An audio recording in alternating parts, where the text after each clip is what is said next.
Hey everyone, Vic here. Today I want to show you how you can use Microsoft Access. You might be wondering what is Microsoft Access. It's a relation database program, and as we jump into this video, we'll find out more of what even that means. Microsoft Access is a fantastic tool where you can learn the fundamentals of database design. So in this tutorial, we're going to build our own database using Microsoft Access. So let's get to it.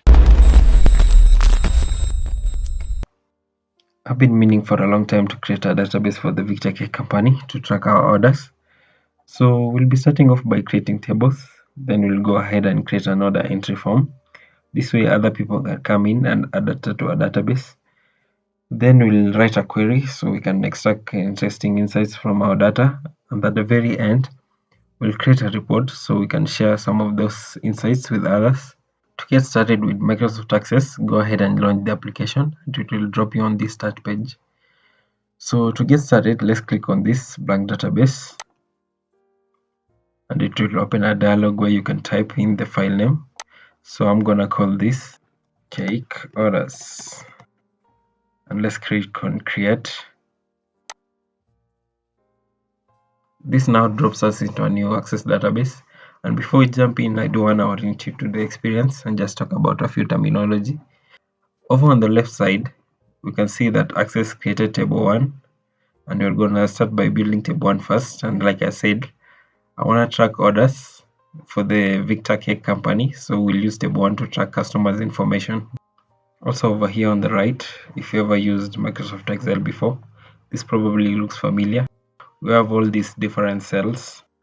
So the terminology here is a little bit different. In Excel, we refer to these as a column and to these as rows. In Access is a little bit different. We refer to a column as a field, then we refer a row as a record. So we're going to be adding records to our database. So let's get started by adding some fields to this table. Now up here, the first field is referred to as ID. So let's update this to a more descriptive field. To update the name, just double click on the field and you can type in your own value. So let's type in our own value, let's say customer ID. That looks good now. So once you're done typing in, hit the tab key and that will bring you over to the next field, and here you need to choose the data type. The data type defines what type of data you're going to insert in. So I'm going to choose short text. It's called a short text because it allows up to 55 characters, which is pretty good length. So once you've selected that data type, now I can type in the name for the field. I'm going to call this first name. Once I finish typing that in, I'll hit the tab key. And here I can select the data type for my next column. So it's going to be short text. I've now added all the different fields to this table. The data type for all of this is short text. So I want to show you how you can go back and make edits to this. Right here on the field header, you can very quickly update the text. Just double click on it and you can change the name. And also if I select on one of these headers, you can also change the data type and the field ribbon very quickly and modify the data type. Now I've created all our fields. I want to show you a quick way where you can look at your fields and modify the different data types. So down here in the bottom right corner, you can enter what is called the design view.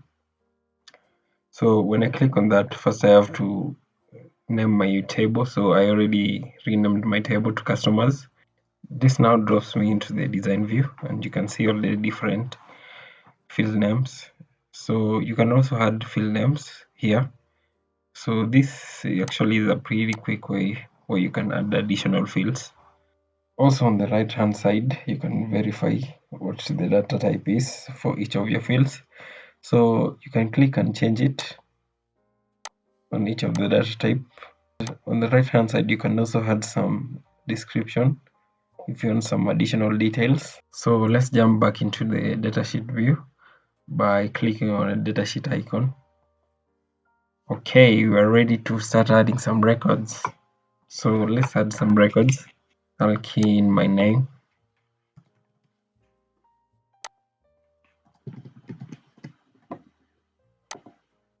As you type in your information, it automatically assigns an ID every time you add a new record. This is what is referred to as the primary key. So what is a primary key? A primary key is a unique identifier. So every single customer record we add on this table will have its own unique identifier. So now we finished all our customers' information. So I want to add one more table with all the order information. To add a table, go to the create ribbon and click on table. So this drops us into a new table where we will fill information as we did on the customers table. Just like before, we need to build this out. So the first field is called ID. So I want this to be more descriptive. I'll call it order ID. For the next field, I want to tie this back to the customers table. For this field, I want it to be data type number. So for this, I'm going to call it customer ID.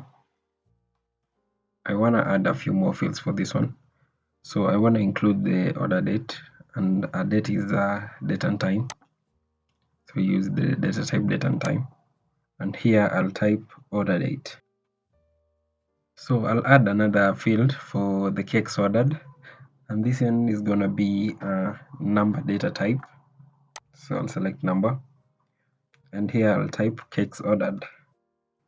I can now type in some order details. So over here, the first customer, this will be Victor, who ordered some cakes. So if you remember back on the customers table, so customer 1 ID is for Victor. So right back at my order table, I'll type in customer ID number 1. Then I'll include the date and time. And then I'll fill the cake orders. Let's say he ordered 20 cakes. So I've typed in 5 different orders.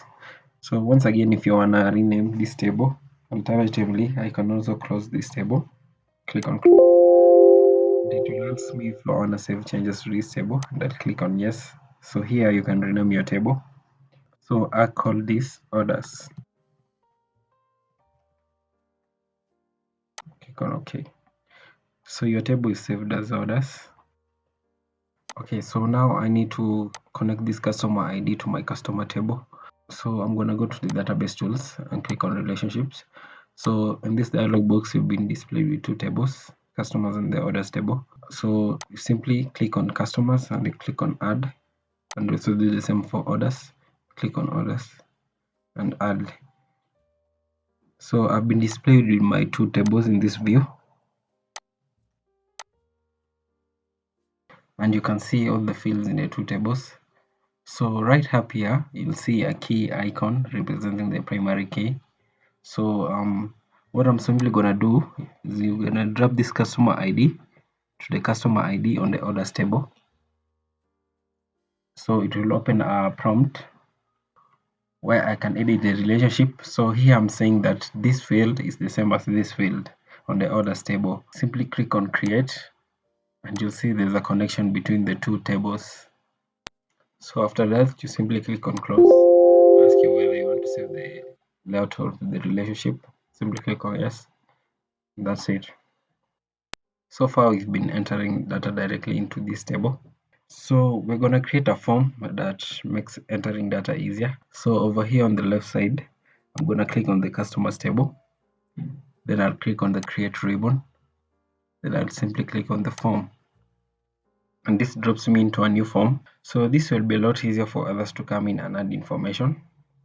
Now because we connected the customers tables to the order table, you'll see all the customers information shows up here. And down below, all the related order information will be showed up here. To add a new customer record, you can simply click on the icon below here, and it'll give you a new form where you can add in your details for the database without having to see the tables and all the details of the database. So once you're done filling out your form, you can simply save this form by clicking on the clock, and I'll save this form as order form.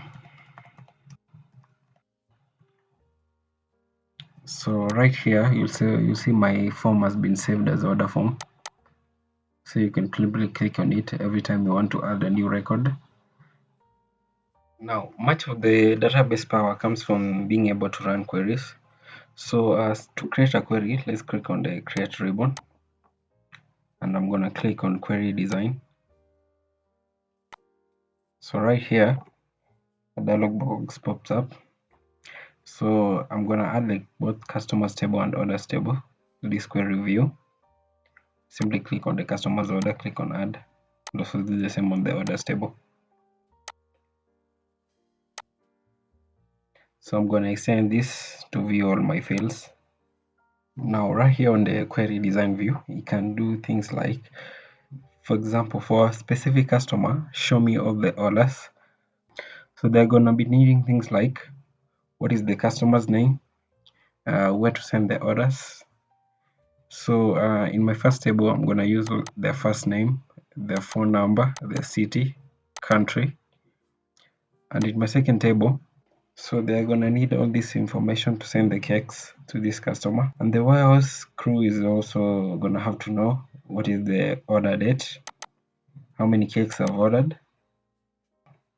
So now this is all going to run a query and give me back all the information. So now I have my query in place. So on the design ribbon, I'm simply going to click on run. So when I click on that, it gives us the results of our first query. So here I've merged data from the customer table together with data from the orders table. So it brings it all together in one view. That's what I can pull using a query. I want to quickly save this query. So what I'm going to do is just simply close this table. So I'm going to name this field orders and simply click OK. So right here on the right hand side, you'll see a new category for queries. So anytime you want to access the queries, you simply double click on this. That's it. Lastly, I want to show you how you can create a report. So for example, when someone in management needs to see some summary data, so to create a report, simply go on the create ribbon, and right over on the right hand side you'll see report. So make sure your field orders queries is highlighted first, then you click on report. This now generates a report with the field orders. So here now we see all the information are selected in the query, formatted in a very nice way. So after that, make sure to save it. I'm gonna save this as field orders. Right here on the left hand side, you'll see a new category has been added for reports. So now I can easily navigate to my forms, my field orders, queries, and the tables. The last thing I'm going to show you is how you can save your database. So up in the left corner, click on file and go down to save as. So right here you can save your database, access database. Simply click on this and you choose the file location where your file will be saved, and that's it. That's how you can get started with Microsoft Access. So if you find this video helpful, please give it a thumbs up. To see more videos like this, please make sure to hit that subscribe button.